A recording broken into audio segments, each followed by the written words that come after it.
Welcome to Mint. I am Anuja, and in this episode of From the Newsroom, we are joined by Liz Mathew. Welcome, Liz. Thank you. In today's episode, we are discussing how Mamata Banerjee has announced that she'll be pulling out support from the UPA government.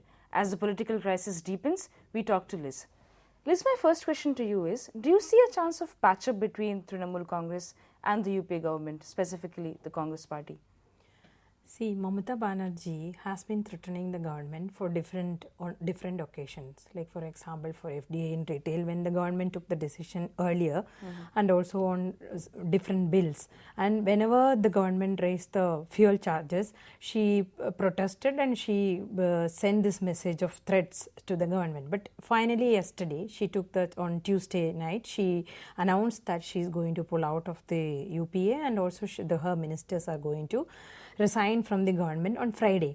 This gap of 3 days, for resignation of the ministers, everybody thought, political observers also thought that, that would give the UPA a kind of time or a time to compromise or a time to evolve a compromise formula with the Trinamool Congress.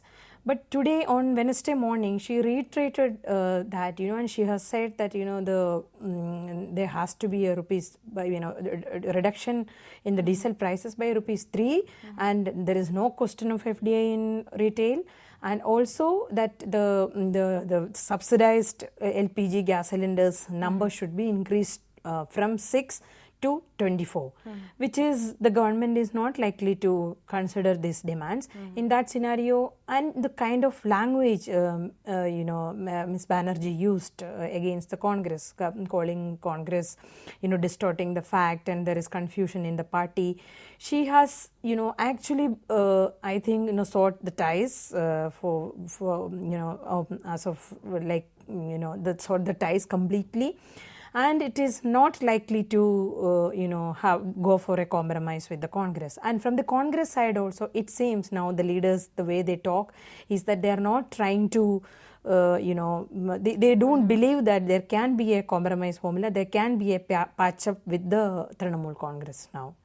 So, this whole talk about the third front and midterm elections coming in the last few months, do you think, given the kind of scenario that has happened now, the government will survive? Only earlier it used to be we used to say this about the former India government, the TINA fact, there is no alternative. I think the fact that no party, or most of the parties do not want to go for an election now, that is actually helping the Congress-led UPA government as of now. Now that, like I earlier said, the Congress is not focusing on a consensus or a compromise formula with the Trinamool Congress, but they are trying to focus on getting the numbers right. They are trying to narrow down the differences between the Samajwadi Party, the parties like Samajwadi Party and the BSP.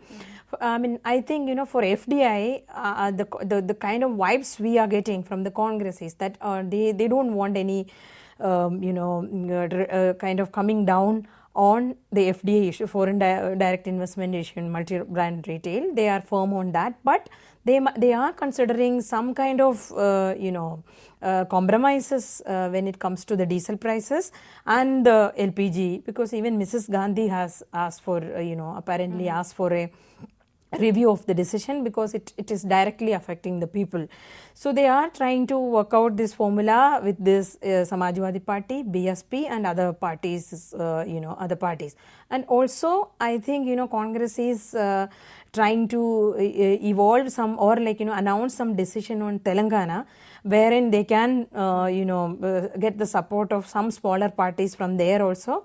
So in that way, they are alternative. They are working on alternatives. So that makes and the other thing is, just like I said, that nobody in the left, which is against all these decisions, the BJP, which is not so against, but the political opponent, the main opposition party, both of them are very clear that they are not going to move a no confidence motion or something. If only they move a no confidence motion, or they want to move the motion, then only the House can be. Otherwise, the Parliament will meet only for winter session. So, which means till November mid, the government is safe. By then they can have this executive decision through orders and the notifications.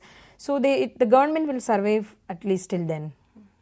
Liz, my last question to you is, there are a lot of us who get reminded of how the left pulled out of the UPA won in 2008 over the issue of nuclear deal.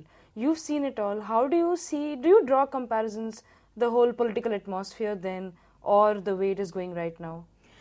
The only similarity then and now is both were for multinational companies. Now it is mainly for FDI, because the government, like I said, may be considering some decision on the diesel prices and the LPG gas cylinder prices.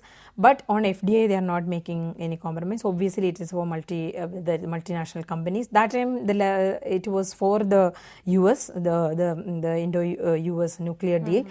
And but when you are comparing, you cannot compare Mamata Banerjee's Trinamool Congress and the left parties. Left parties have an ideology. Their stance on policies used to be on the basis of their ideology. So they have been vehemently opposing it, and it is very difficult for left to change their policies or ideology based stances on issues overnight. But Mamata Banerjee party is a person, the person centric. Ms. Banerjee can take the decisions. So in terms of that, who is withdrawing, who is creating trouble, there is no similarity, but on the issue there is similarity. So that shows us how the political crisis in the country seems to be deepening, especially for the UPA. It will only be Friday when it will show some more light about what is exactly happening. Till then, we shall be tracking all the developments. Thank you for joining us, Liz. Thank you. This is from today's episode of From the Newsroom. Stay tuned for more.